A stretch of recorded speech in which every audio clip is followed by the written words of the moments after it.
Hello good morning सभी को। तो चलिए आज का जो क्लास है वो बहुत ही इंपॉर्टेंट है और आज का जो टॉपिक है वो टॉपिक है परिसंचरण तंत्र, यानी कि परिसंचरण तंत्र की आज हम बात करेंगे।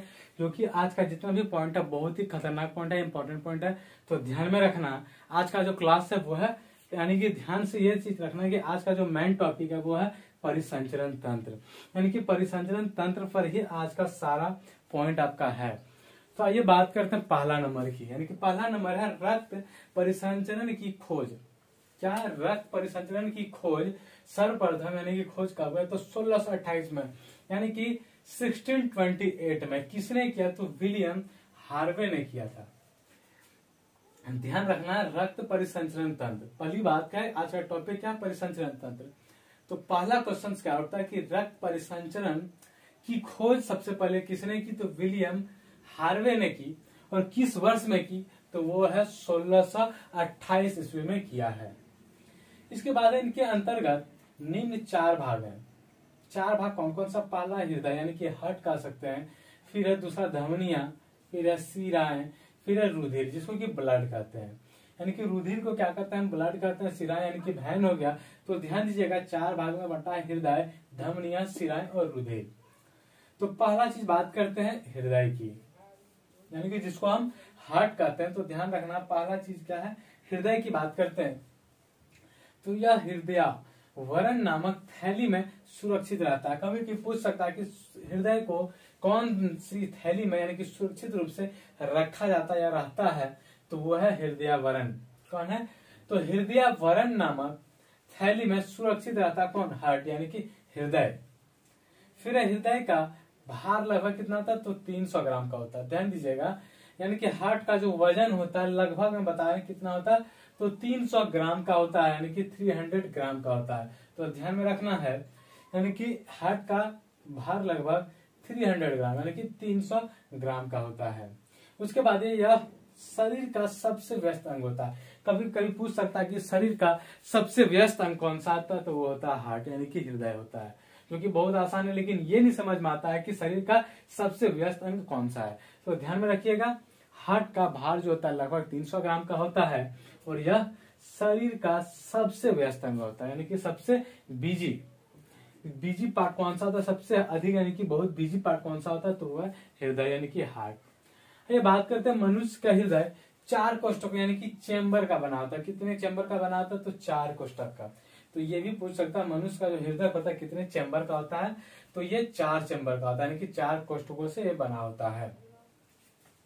तो यह ध्यान में रखना है, मनुष्य का जो हृदय होता है 4 कोष्ठकों का बना होता है। फिर शरीर से हृदय की ओर रक्त ले जाने वाली रक्त वाहिनी को क्या कहते हैं? शिरा कहते हैं। क्या? शरीर से हृदय की ओर, ध्यान दीजिएगा, शरीर से हृदय की ओर रक्त को ले जाने वाली रक्त वाहिनी क्या कहलाती है? शिरा कहते हैं। फिर हृदय से शरीर की ओर रक्त ले जाने वाली रक्त वाहिनी को धमनी कहते हैं। ध्यान दीजिएगा, शरीर से हृदय की ओर रक्त कर ले जाए तो वो है शिरा। अगर हृदय से शरीर की ओर रक्त यानी कि ले जाने वाली रक्त वाहिनी को क्या कहते हैं? वो है धमनी। दोनों को ध्यान दीजिएगा, दोनों आपस में क्या ऑपोजिट है। तो ध्यान में रखना है, शरीर से हृदय की ओर रक्त को ले जाने वाले रक्त वाहिनी को क्या कहते हैं? तो वह है शिरा। और हृदय से यानी कि रक्त को शरीर की ओर ले जाने वाले रक्त वाहिनी को धमनियां कहते हैं। तो ध्यान में रखना है, धमनी किसे कहते हैं? शिरा किसे कहते हैं? दोनों में आपस में बहुत अपोजिट है और कंफ्यूजन पैदा करने वाली चीज है। तो ध्यान में रखना है, शरीर से हृदय की ओर तो वह है शिराएं और हृदय से शरीर की ओर तो वह है धमनी। तो ध्यान में रखना है, पहला हम हृदय की बात कर लिए, शिराएं की बात कर लिए, धमनियां की बात कर लिए, बचता है रुधिर। तो ये आगे बढ़ते हैं।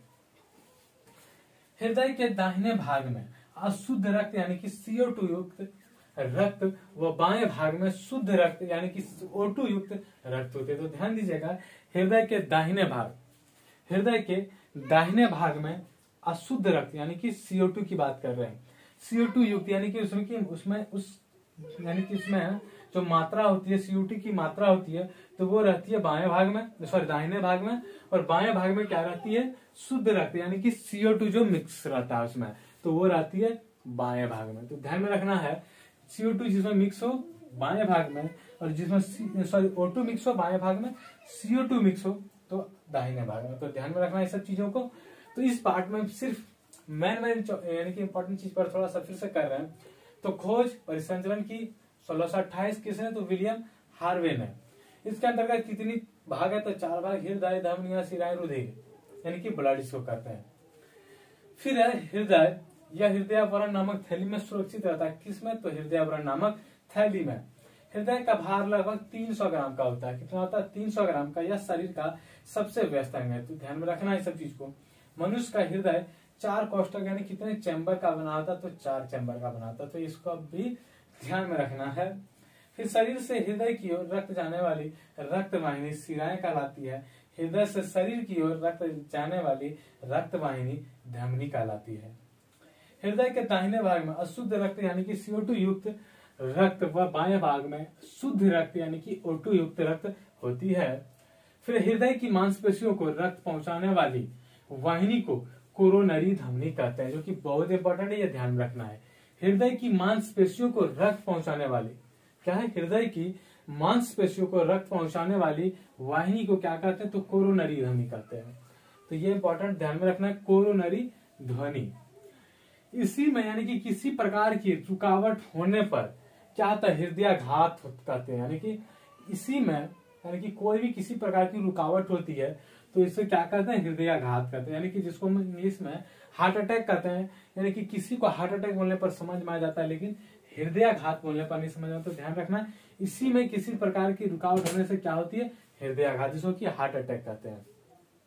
तो ध्यान रखना, हृदय की मांसपेशियों को रक्त पहुंचाने वाली वाहिनी को क्या कहते हैं, तो वह है कोरोनरी ध्वनि कहते हैं। और इसी में किसी प्रकार की रुकावट होने पर हृदयाघात, जिसे कि हम हार्ट अटैक कहते हैं। फिर सामान्य मनुष्य का रक्तदाब जो होता है कितना होता है, इतना होता है, तो ध्यान में रखना है। सामान्य मनुष्य का रक्तदाब इतना होता है, और यानी कि सिस्टोलिक क्या है, सिस्टोलिक जो 120 है, डायस्टोलिक जो है 80 है। तो ध्यान में रखना है सब चीज को। फिर रक्तदाब मापने वाले यंत्र, यानी यंत्र का जो नाम होता है, रक्तदाब किससे मापते हैं, तो वह है स्फिग्मोमेरोमीटर। क्या है, स्फिग्मोमेरोमीटर, यानी कि रक्तदाब मापने का ये यंत्र है। तो ध्यान में रखना है, रक्तदाब मापने का यंत्र क्या है, तो स्फिग्मोमेरोमीटर। फिर आइए रुधिर में उपस्थित CO2, क्या उपस्थित CO2 रुधिर के पीएच मान को, क्या पीएच मान को कम करके हार्ट की गति को बढ़ाता है। ध्यान दीजिएगा, रुधिर में उपस्थित CO2, क्या है, CO2 रुधिर के पीएच मान को कम करके क्या करता है, हार्ट की गति को बढ़ाता है। तो ध्यान में रखना, एक क्वेश्चन से हमको याद आया, तो अगर पूछ सकता है कभी कभी रक्त का यानी कि रुधिर का जो पीएच मान होता है वो कितना होता है, तो ध्यान में रखना ये होता है 7.4। क्या होता है, 7.4, यानी कि समुद्री जल का होता है 8.4 और रक्त का होता है 7.4। तो ध्यान में रखना है, रुधिर में उपस्थित CO2 रुधिर के पीएच को मान के क्या करता है, कम करके हार्ट की गति को क्या करता है, बढ़ा देता है।